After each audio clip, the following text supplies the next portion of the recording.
As she moved into apartment 4E, then people started disappearing. Reddit horror story. Everyone says the walls in our building are too thin that you can hear a whisper from one apartment echo all the way down the hall if it's nighttime and the elevators have gone quiet. I used to laugh at that. It sounded like the kind of superstition bored tenants cling to, something to bond over in the laundry room or while waiting for the super to fix the water again. But everything changed after what happened in apartment 4E. I don't laugh anymore. I don't speak louder than necessary. And I don't stay up past midnight with the windows open, because I heard what no one was supposed to hear, and saw what no one was supposed to see. To understand why it all spiraled the way it did, I have to go back a little. A couple of months before the incident, a new tenant moved into 40E.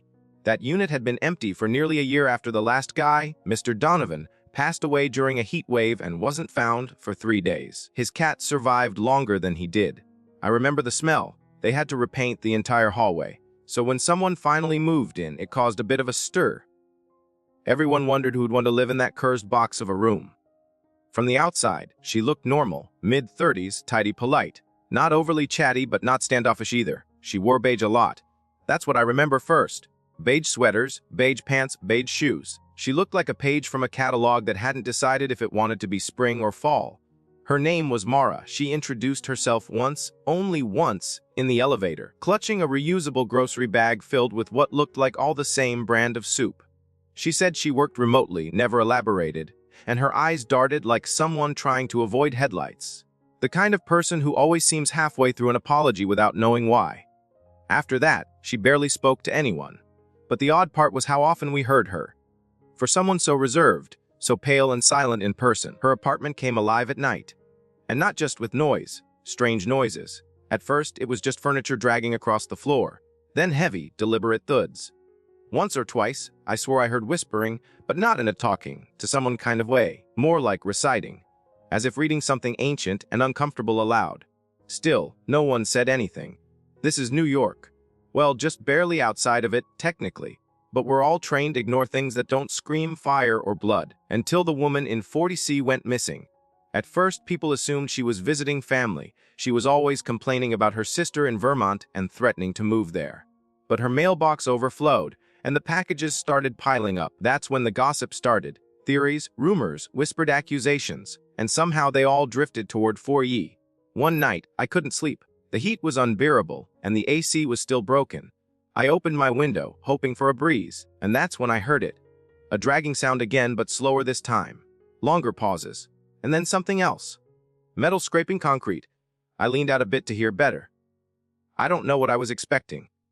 But then came a sound that didn't belong. Humming. Off-key, tuneless humming. Not Mara's voice. A man's voice. Deep and ragged like sandpaper brushing velvet.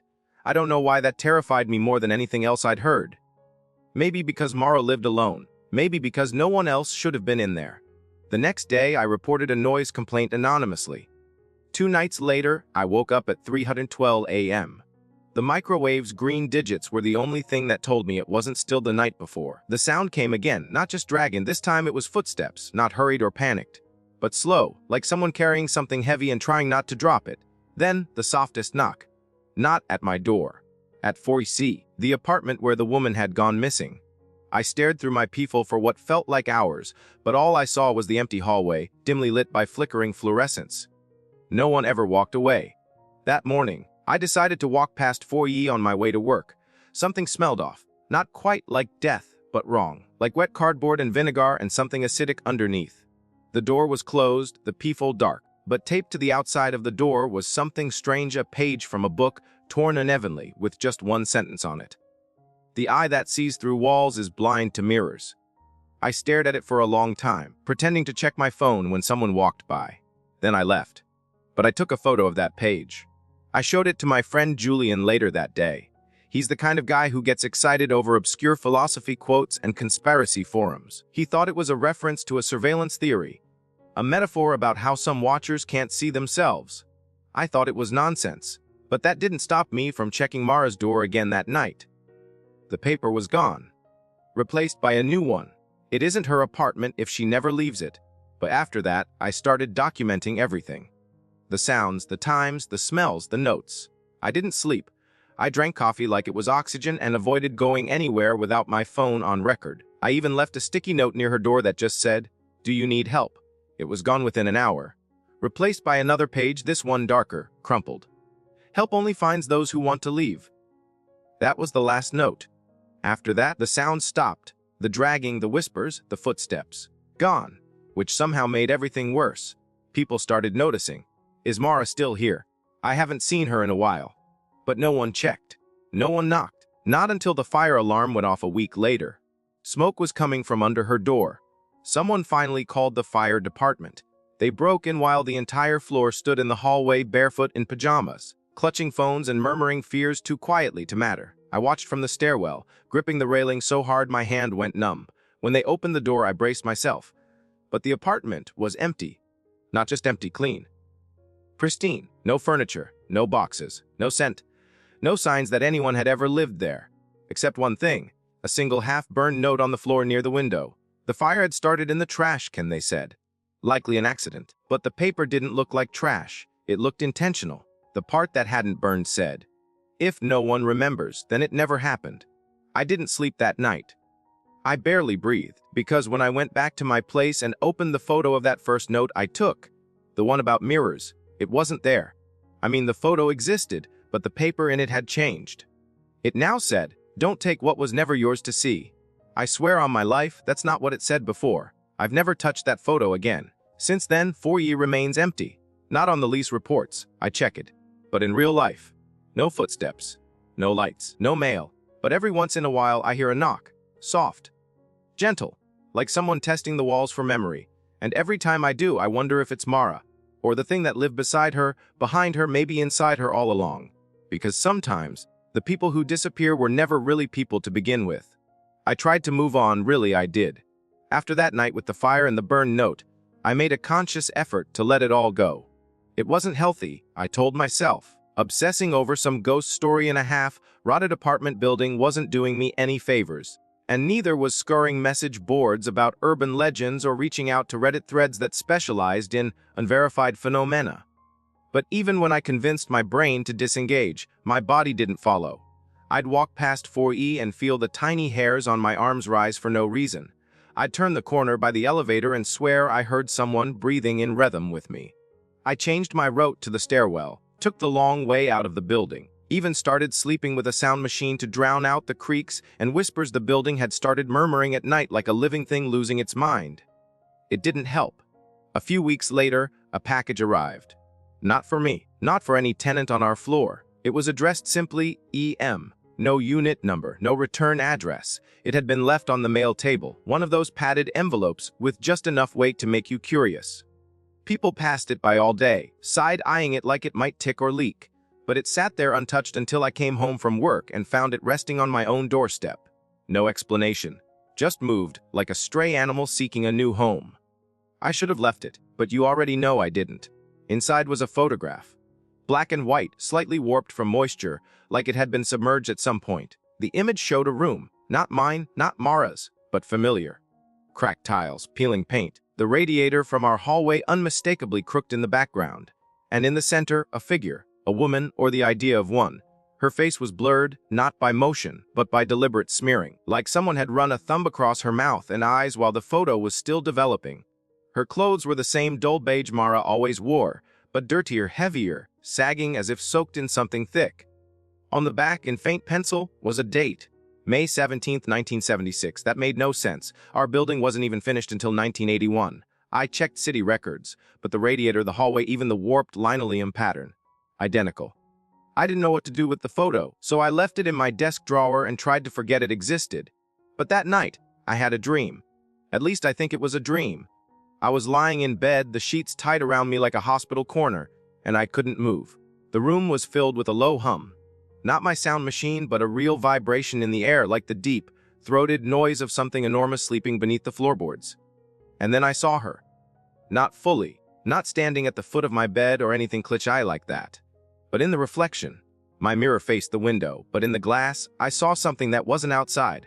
Her face, or where her face should have been, hovered over my shoulder. No eyes, just a swirling shadow where features should be. Her mouth didn't open, but I heard words inside my head like a private broadcast. Return what you've borrowed. I woke up gasping. The room was hot, stifling. I ran to the bathroom, splashed water on my face, and when I looked up, my mirror was cracked, thin hairline fractures branching from the center outward like a spider's web. I didn't scream. I didn't call anyone. I just sat on the floor for a long time, staring at the way my warped reflection multiplied through the cracks like a puzzle I wasn't supposed to solve. The next day, I took the photo and slid it under the door of 40E. I half expected it to slide back out immediately, like something rejecting an offering, but nothing happened. No shadow, no movement. For 2 days, the building was calm, too calm. No elevator rattling late at night, no pipes hissing. The hallway outside my door smelled like nothing at all, a sterile absence that felt wrong. Then came the second package. This one wasn't left on my doorstep. It was inside my apartment. I came home from work, dropped my keys into the bowl by the front door, and there it was on the kitchen table. Brown paper tied with twine. A small lump in the center. I hadn't left the window open. I hadn't given anyone a spare key. I stood there for a full 5 minutes before touching it. When I finally unwrapped it, my breath caught in my throat. It was a key, old, brass, ornate. The kind you see in antique shops or fairy tales. Attached was a note, hand-written, that same pale pencil. It fits the lock beneath. I didn't understand until I remembered the sub-basement. Most people didn't know it existed. The building technically had 2 basement levels. The first was for laundry, storage units, and maintenance supplies. The second was supposed to be sealed off, a relic from the construction phase that had been permanently locked and bricked over after some zoning issue. But I'd always wondered about the dent in the floor behind the boiler room, the faint outline of a square trapdoor beneath cracked vinyl tile. I thought it was just imagination, or maybe a spill that dried weird. That night, armed with a flashlight and the absurd conviction of someone already too far in, I went down. The hallway was colder than usual. The light bulbs flickered in sync with my heartbeat. I pulled up the tile, crumbling and brittle like dried skin, and there it was, a keyhole. Not rusted, not ancient. Almost expectant. I slid the brass key in. It turned like butter. The door creaked open on a short, narrow set of stairs. The smell hit me first, wet stone, mildew, and something else. Something metallic and sharp. I descended slowly. The air was thick, but not with dust. It felt alive, vibrating like that hum from my dream was real now. The flashlight beam bobbed ahead, revealing brick walls, then a corridor, then another door. This one wasn't locked. I pushed it open.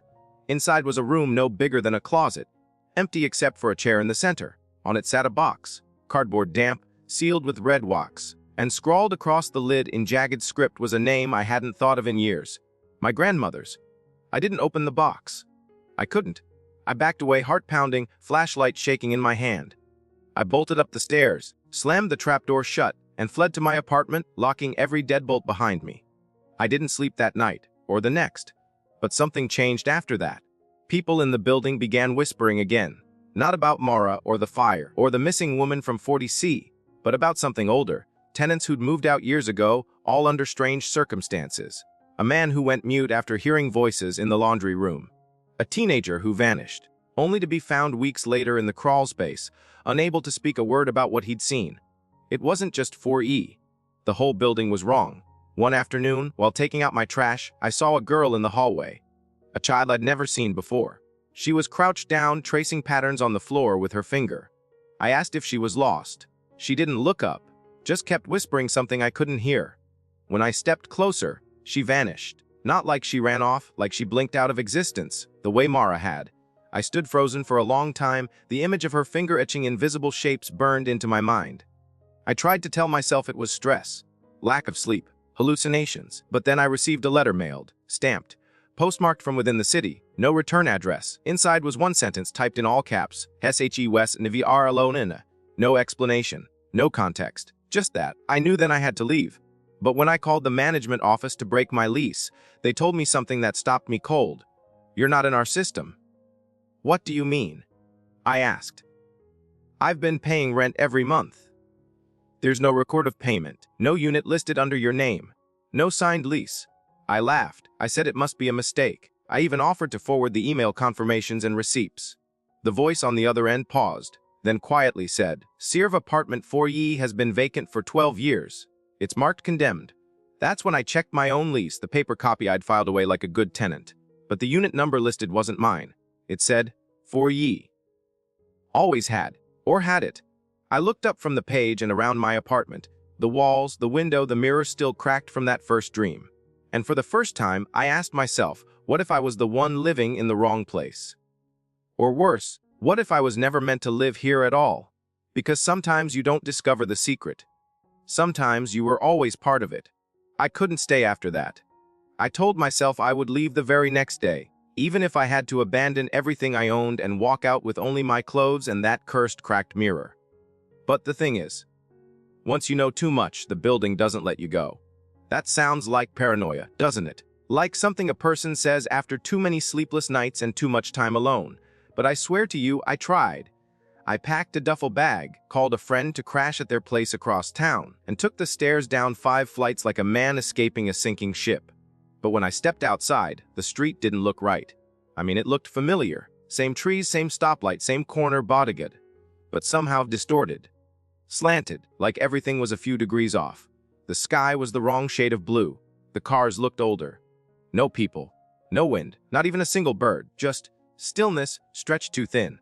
I turned back toward the building, and it wasn't there. Not the way I remembered it. The bricks were darker. The windows were barred. A for sale sign hung cracked and faded from the upper floor, covered in graffiti that didn't exist the day before. I blinked, stepped back, and tried again. Still the same. And when I reached for my phone to call my friend, no signal. Not even the fake kind that gives you 1 bar just to mock you. Just a blank screen and a low battery icon that hadn't been there seconds ago. I was trapped. Not physically. I could still walk. I could breathe. But something had shifted, and I wasn't where I thought I was anymore. Panicking, I turned the corner hoping to find someone. Anyone. Who could explain this. But every block I walked led me back to the same intersection. No matter which way I turned, I arrived again and again at the same cracked fire hydrant, the same flickering lamppost, the same red mailbox with Bar Har scratched into the side. I walked until my legs burned, until the daylight slipped sideways into a color I can't describe, a pinkish, greenish dusk that didn't belong to any hour I'd ever seen. And still, every path turned back in on itself like a looped corridor in a dream. So I did the only thing I could think of. I walked back toward the building. Or whatever it was now. Inside, the layout had changed. My feet stepped through the threshold of what should have been the lobby, but instead I found myself in a narrow hallway lit by candle sconces, the floor warped with age and water damage. Every door I passed was marked not by numbers, but symbols. Some geometric, some like letters from languages that don't exist. And behind every door I heard sounds, crying, scratching, whispering in a dozen cadences, none of them human. I don't know how long I wandered. Time stopped meaning anything. I remember opening a door at one point, just one, and seeing a room filled wall to wall with mirrors. Each one reflected a version of me, younger, older, faceless, twisted. One image screamed when I stepped too close, blood pouring from the eyes. I shut the door and ran. Eventually, I found stairs. Not the same ones I came down before. These were narrower, built from stone that shimmered like it had veins of something living beneath it. I descended, heart hammering, breath shallow, until I arrived again at the sub-basement. But this time the trapdoor was already open. The box was gone. The chair stood empty. Instead, in the center of the room stood a figure. Not Mara. Not exactly. But something wearing her skin like clothing 2 sizes too tight. The head tilted at an unnatural angle. The limbs too long. Her mouth was stitched shut, but her eyes burned with recognition. Like she'd been waiting. And around her the walls moved. They pulsed, just slightly like a heartbeat beneath stone. The room was breathing. I couldn't speak. I don't know if I was paralyzed by fear or if language itself had been stripped from my throat. But the figure took a step forward and reached into the air. Yes, into the air. And pulled down another photograph. It materialized like a raindrop caught in a web, shivering into form. She handed it to me without touching my skin. Letting it fall at my feet, I picked it up. It was a photo of me, standing exactly where I was now. But in the image, I wasn't alone. Behind me, barely visible in the shadows, stood a wall of faces. Some I recognized. Niebers, the woman from 40C, Miss Donovan. Others were strangers, all staring, all watch him, smiling, all of them. I dropped the photo and backed away, but there was nowhere to go. The room had no exit now. The stairs were gone. The door gone. Just the breathing stone, the stitched mouth figure, and the box. Yes, it was back, glowing faintly red like something pulsing beneath the lid. This time I opened it. Inside was not what I expected. No cursed object, no bones, just a tape recorder. One of those old cassette types, worn and crusted with time. The kind you'd find in a police evidence locker. I pressed play. It crackled. Then a voice. My one. I found it. The building is alive. I think I've been here before, but I can't remember when. Or how. Another crackle. Then, day 13. Mara's not Mara. I don't know what she is. I think she's using the apartment as a door. Something gets out when someone forgets, and they always forget. Then a third voice. Not mine. Deeper. Slower. Measured like a needle moving across skin. You were never meant to wake up. The tape ended. The room went silent. The breathing stopped. Then came the sirens. Distant at first. Growing closer. Red and blue light flashed through non-existent windows. I found myself back in my apartment. My actual apartment this time. The cracked mirror. The dirty dishes. The rotting orchid on the sill. But something was different. My door was open. People were gathered in the hallway. A paramedic leaned over someone slumped on the floor. It was me. My body.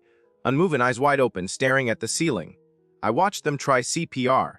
I watched them declare time of death. I watched my neighbor from 6B cry into her hands and say, he was always so quiet, I think he lived alone. Then they zipped me into a bag. And I felt nothing. No fear, no sadness. Just a click. Like a door finally closing. Except I didn't disappear. I'm still here, not alive, not dead. Somewhere in between. Trapped in a building that rewrites its story with every tenant, every memory, every forgotten life. I try to move things to leave signs. Notes. Flickering lights. Scratches beneath wallpaper. But they don't notice. They never do. Until it's too late. Because now I understand.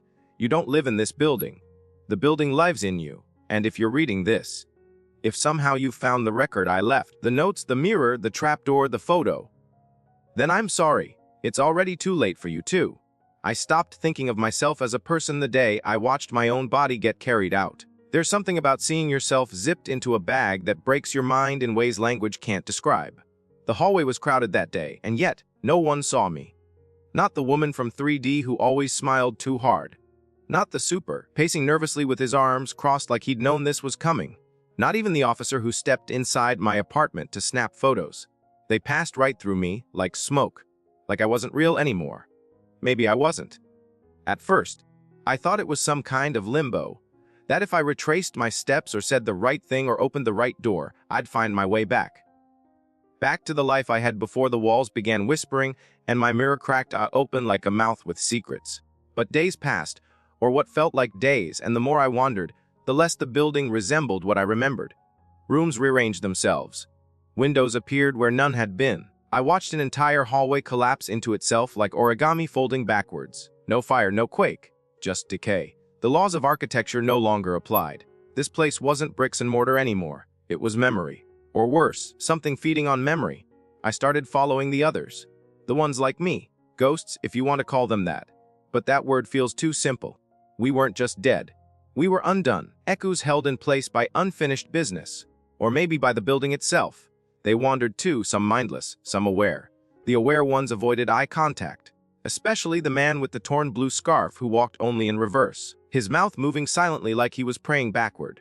Or the girl in the red raincoat who left puddles behind her no matter how dry the floor was. I never spoke to them. I couldn't. Words didn't carry the same way anymore. You could try, but they'd unravel midair, disintegrating before they reached another ear. All I had was thought, and the building seemed to understand thought better than sound. I began to notice patterns. At 4:44 a.m., every night, the hallway lights blinked in a perfect sequence, cascading from the 6th floor to the basement. If you watched them without blinking, you'd see shadows in between. Figures stepping into frame just long enough to be felt, never fully seen. In apartment 20B, the wallpaper peeled itself back every few hours to reveal different words beneath. They changed like clockwork. I wrote them down on the wall of what used to be my bedroom. Not with ink. My hands couldn't hold a pen anymore. But with thought. Carving words into space with will alone. Desperate for meaning. But the more I tried to document, the more the building shifted to prevent it. One night I found every word I'd written scrambled and rearranged into a single phrase. Estiopawa-ritng. I tried anyway. Then one evening, or whatever passed for evening in a place without time, I saw someone new. A living person. Real, solid, breathing. She had dark hair and a backpack. Moving cautiously through the 5th floor hallway with a flashlight clenched in one shaking hand. She didn't live here. I could tell by the way she flinched at every creak, every groan of the wood beneath her feet. She was here looking for something, or someone. I followed her. She moved past doors no one opened anymore, paused at the fire escape that didn't lead anywhere anymore. She checked her phone repeatedly, which refused to show her any signal or direction, just like mine had on that first night. Her breathing got louder as she descended the stairs, whispering a name over and over. Lena, Lena. I watched her enter 4E. The door was unlocked. Of course it was. Inside, the apartment looked almost normal again, almost. The lights buzzed weakly. The walls were pale beige, the same beige Mara had worn. The couch sat in its usual spot. The table had a newspaper folded neatly in half. But everything shimmered slightly, as if underwater. I could see the girl struggling with her panic, trying to convince herself that what she saw wasn't strange. But it was. She approached the table, picking up the newspaper. That's when the room shut behind her. The door slammed. The light flickered and the air pulsed with a sound I'd come to dread. The low, guttural hum of the building paying attention. She dropped the paper and turned to run, but the walls were already closing. Not literally. Not bricks, but the space between things warped. Like distance itself was being written. She screamed. I tried to help. I rushed forward, tried to grab her hand, to guide her to the window. But my hand passed through hers like mist. She couldn't hear me, but maybe she could feel. I pressed harder, focusing everything I had into one single word: leave. She froze, her head tilted slightly. She looked at her arm like someone had brushed her skin. Then, slowly, she backed away from the window, away from the table and toward the mirror. It wasn't cracked like mine. Yet, she stared into it. Her reflection didn't move. Her reflection blinked. But she didn't. I saw it. She didn't. The reflection blinked. Then smiled. The girl dropped the flashlight. The room plunged into flickering half-darkness. The mirror began to stretch. Literally stretch, the surface bending outward like something was pressing through from the other side. I screamed. Or tried to. I flung myself at the mirror, thinking maybe I could pull it inward or break it from the inside. The glass exploded in slow motion, shards floating like snowflakes in syrup. And then the air shifted. The room didn't collapse. It reversed. Time skipped. Space reset. I was back in the hallway. Alone, the girl was gone. So was the mirror. Only the newspaper remained on the floor outside the door. I picked it up, hoping for some clue. The front page headline said, Alofel wama mesaga jai gay FTR brek et ate abandoned apar timtu. No photo, no details. Just a date. Tomorrow's date. The building had begun showing me what was to come. After that, everything accelerated. The walls no longer waited for night to shift. The elevators moved on their own. Tenants began disappearing, not just physically, but historically. I watched as names were erased from mailboxes, photos vanished from walls. I'd go to the mailroom and see empty cubbies where someone's name had been the day before. It was like the building wasn't content with death anymore. It wanted erasure. And then I saw Mara again. She stood at the edge of the roof one night, staring out at the city that no longer looked real. Her back was to me, but I recognized her stance. That slight hunch. That stillness. I approached cautiously, unsure if it was really her or the thing that wore her face. When she turned, she looked empty. Not sad, not haunted, just hollow. As if every memory had been scraped clean. But she saw me, and she whispered one word: anchor. Then she stepped off the edge and disappeared mid-fall. Not fell. Disappeared. No sound. No body. No impact. Just gone. But that word stuck with me. Anchor. I didn't know what it meant at first, but I kept thinking about it. Over and over. If we were all echoes, then maybe an anchor was something solid. Something that connected our fragment to the real world. Maybe a way back, I returned to my old apartment. To the cracked mirror. To the wall where I had once written words in thought alone. They were gone now. But the mirror. It pulsed faintly, a soft light within the glass, like a lighthouse behind fog. So I reached out. I placed both hands on the mirror and focused on every memory I had left. My name, my childhood, the smell of my mother's coffee, the way the carpet felt under my feet at home, my favorite song, my first kiss, the sound of my own voice. I gave the mirror everything, poured it out like a confession, and the mirror began to crack again. But this time inward. The surface caved, forming a spiral that grew deeper, pulling light and sound and memory into it. It was working. I felt something shift in my chest, like a thread pulling tight between dimensions. I leaned in, and for a moment I saw the world again. My street. My window. My reflection. Alev, sitting at a desk, staring at a photograph. Of me, only it wasn't me. It was someone else in my skin, smiling. Because sometimes you don't return from the building. Sometimes the building returns as you. The day I saw my reflection smiling back at me in a way I never had, I realized something cruel and irreversible. Something had taken my place. Whatever the building let out, whatever slithered its way into my body when my soul was pulled out, now walked the earth with my name and wore my skin like a costume. It had slipped through the mirror when I looked too long, thought too deeply, tried too hard to find an anchor. And it had found one. Me. It was living the life I'd left behind. I was the anchor, and it had dragged me to the bottom with it. After that night, everything I saw felt like a sick echo of what I once knew. The corridors, once shifting and strange, were now completely abstract. No walls, no doors, no stairs, just fragments of space suspended in blackness, like the blueprint of a building that had been erased but still bled through the page. Voices floated without source, conversations I almost remembered, as if they were happening in the apartment next to mine but translated through layers of static. I heard my own voice among them sometimes, laughing, coughing, crying, but I couldn't place where or when those moments had occurred. Then I saw her again, the girl in the red raincoat. This time she wasn't leaving puddles. She stood in the middle of a floating hallway, staring at me with those blank, silver dollar eyes. Her mouth moved, no sound, just breath. But she was trying. I knew it. I focused everything I had, tried to catch her words, not with my ears, but with whatever part of me still processed meaning. And then I understood. She wasn't a ghost. She was a fragment. A splinter of someone long gone, left behind like static electricity clinging to the fabric of memory. And more importantly, she remembered. I could feel it radiating off her like heat. She remembered everything. The fire, the notes, the man who walked backward, the room with the stitched, mouthed figure, and above all, the rules. That's when I knew the building could be mapped. Not with paper and ink, but with memory. The rules weren't fixed, but they could be felt. You didn't navigate the place with footsteps. You navigated with intention, with memory, with pain. The stronger the emotion, the clearer the path. I realized that every tenant who'd vanished had left behind not just a trail, but a door, made of grief, obsession, fear, longing. Emotions the building fed on, emotions it used to reshape itself. I had no body, no voice, no touch, but I had grief. So I used it.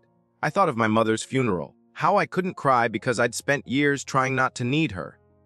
I thought of the first girl I ever loved, and the message she left before she disappeared into someone else's life without goodbye. I thought of the first moment I realized the building wasn't haunted. It was hungry. The world around me changed with every beat of pain. Doors appeared where walls had been. Stairs twisted into spirals. Lights blinked a code I was beginning to understand. The building was responding to me. Not as a prisoner, but as a participant. At the end of a hallway that had no beginning, I found a door marked with a symbol I hadn't seen before. A circle with a vertical line through it. Simple, sharp, carved into the wood like it had bled itself into place. No handle, just a keyhole. The brass key from before flashed into my mind. I remembered sliding it into the trapdoor in the boiler room, long ago, but I'd never removed it, I never kept it. Unless it had it. The thing wearing my body, it had my key, which meant this door wasn't for me. Not yet, so I waited. Not minutes, not hours. Time had long since stopped functioning in ways that made sense. But I waited until the air changed again, until I felt something shift on the other side, a familiar presence. Footsteps, not like the others, not aimless, not stumbling. Purposeful, confident it was coming. Then the door opened, not fast, not slow, just inevitable. And there it was. Me, but not me, better me. It wore my face like it had always owned it. Hair a little neater, skin a little brighter. It smiled, but only with the lips. The eyes were all wrong, too still, too calculated. It tilted its head, studying me like a sculptor admiring their own work. And in its hand, gleaming dull gold in the black, was the key. I didn't speak. Couldn't. Didn't need to. It did. You made space, it said, voice smooth and crisp, like mine used to sound when I still had breath. That's all it needs. A single crack. A moment of surrender. You called it. I tried to scream, to shove it, to pull the key from its hand. But I was thought now, and thought cannot touch flesh unless it's remembered. And it had erased me. I'll keep you alive. It added, stepping past me. Somewhere. Pieces. You'll be a room. Maybe a whisper. You're part of it now. And it walked through the floating dark. The door closed. But it wasn't over. Because the building, as much as it feeds on pain and forgetting, doesn't destroy anything completely. It absorbs, transforms. And that means pieces can be found, collected, reassembled. The girl in the raincoat found me again. This time, she wasn't alone. The man with the scarf walked beside her, no longer backward. And behind them, more shapes flickered into focus. The boy who used to hum through the vents. The woman who always left food outside Foy's door. The ones the world had forgotten but the building had kept. We were fragments. But fragments can become form. We started to build. Not walls, not rooms, but a signal. We found each other in the dark and pulled pieces from the ruins. Memories, names, grief, joy, rage, fear. Anything the building had swallowed, we shaped it into a pulse. A message. Something that could bleed through the cracks. It started small. A knock at a door no one remembered. A note that reappeared after being burned. A flicker in the mirror that didn't match the room. People noticed. Not many. Just a few. But the building noticed too. It didn't like what we were doing. Corridors collapsed. Memories were scrambled. The girl in the raincoat vanished again. Ripped from my vision like film catching fire. The man with the scarf turned to salt in a hallway made of thunder. The others faded, screaming without sound. But not before we finished the signal. It went out. I felt it. A wave that passed through everything. A vibration not of sound but of truth. It didn't break the building. But it marked it. Branded it. For the first time, the building wasn't just feeding. It was exposed. And that meant someone would come looking. Not a tenant. Not a victim. A witness. A fighter. Someone who would see the cracks and not turn away. Someone like you. Because if you're reading this, if you've found the mirror or the notes or the old key buried in the floor, you're part of the signal now. The building knows you. It wants to know you better. It's already starting to shape itself for you. You'll hear the knock soon. You'll feel the hum beneath your bed. You'll dream of corridors that stretch too far and rooms that remember your name. Don't run. Don't break the mirror. And above all, don't forget me. I am the anchor, and I am still here. You've made it to the last corridor. That alone means the building has marked you, just as it marked me. Most don't make it this far. Most disappear in the stairwells of memory or dissolve beneath the floorboards of their own denial. But not you. You kept going. You kept asking. That's how it starts. Curiosity, then a flicker. A sound, a door left ajar that shouldn't be. But now you've reached the part where the story folds in on itself. Like a hallway you swear you just walked, only now the wallpaper is bleeding and the air tastes like static. And still you walk. The anchor, the signal, the whispers behind the mirror. They were never metaphors. The building doesn't speak in symbols. It speaks in structure. It uses architecture like language. Cracks in drywall mean something. The number of floor tiles from one end to the other isn't arbitrary. The way the elevator skips the 7th floor, even though there are clearly 8 windows on the south face. That's part of its syntax. The building rewrites itself with every fear you feed it, every memory you forget, every time you refuse to knock twice. It adapts, evolves, but it never stops watching. And I was its voice. Not by choice, not at first. When it took my body and left me behind like a burnt-out filament, I was nothing but thought echoing through void. But then I became structure. The creak in the vent at 2:17 a.m. The flicker in the 5th floor hallway light. The hairline crack across the medicine cabinet mirror that keeps splitting wider no matter how many times it's replaced. That was me. Not ghost, not spirit, just presence. I reached for anyone I could. And now, at last, someone reached back. You weren't supposed to. The building selects, but rarely does it invite. And when it does, it's not for redemption. It's for continuation. I warned you. In every photo that changed, in every message that vanished and reappeared twisted, I was trying to delay the inevitable. I wanted someone to rewrite the ending, but the building has its own rules, and the final act always ends in silence. Unless you do what I could not. Take it back. Your reflection isn't yours anymore. It hasn't been for days. The way it lags half a second behind you when you shave, how it grins just a little wider when you're not paying attention, the way the steam never quite fogs it fully. That's not glass. That's a gate. You're on borrowed time, and the thing wearing your face is starting to remember your memories. It will make them its own soon. The people you love will look it in the eye and swear it's you, and then one night you'll wake up and realize no one remembers your birthday. Not even you. There's still a chance. A slim, brittle chance. You need to go back to the room. The one in the basement that no longer exists but always has. The trapdoor won't open for hands. It opens for memory. You'll need to remember something sharp, something soaked in grief, not sadness. Regret, real regret. That's the key. The stronger the feeling, the more solid the door becomes. You'll know it's working when the pipes above your head begin to weep, when the paint peels inward instead of flaking off. That's when you kneel, not because it's symbolic, but because the descent requires submission. The building doesn't respect bravery. It respects sacrifice. Inside the room, you'll find a chair. You'll sit in it. You won't want to, but you will. And when you do, the walls will close in. Not to trap you, but to focus you. The building doesn't kill. It translates. It will press every part of your mind through its architecture until your thoughts take form. You'll see the figure in the mirror again. The stitched mouth. The eyes that don't blink. That's not Mara. That was never Mara. That's the thing that holds the ledger. It writes the names. Yours is already etched there, faint, incomplete. Speak your full name. The one no one calls you anymore. The one on your birth certificate that you scribbled out on forms because it felt too heavy. Say it loud. 3 times. No matter what sound the building throws at you, no matter how hard the walls vibrate, speak it until your ears bleed. If you're lucky, the mirror will respond. If you're not, it will consume you completely, and the next tenant will find a note that says something like, "Help only finds those who want to leave." But if the mirror shatters inward, congratulations. You've forced the building to remember you. And that means you can go back. Not through time. Through memory, you'll wake up in your bed. The light will be warm. Your coffee will taste bitter in a good way. The mirror will be whole. The hallway silent. No creaks. No whispers. And you'll be tempted to think it was all a dream. But you'll know better. Because somewhere in your apartment, maybe behind the fridge, maybe inside the wall socket, maybe behind the eyes of the person you love, you'll find a single slip of paper. It will read, "You are not alone." Ah, keep it. One day, someone else will need it.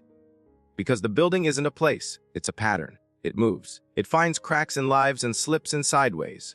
The one you escaped, that was just one version.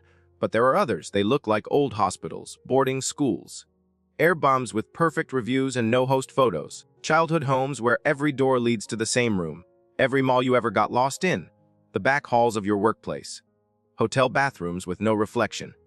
And when you feel it, when you sense the architecture start to hum, when the light bends too long across the tile, when you swear the door is closer than it used to be, you'll know it found you again. But this time, you're not walking in blind. You're the signal. You're the anchor. You're the knock on the other side of the mirror. So knock twice. And when someone answers, listen closely. Because that voice begging for help, it just might be mine. Enjoyed the video? Give it a thumbs up, subscribe to the channel, and tap the bell so you never miss an update.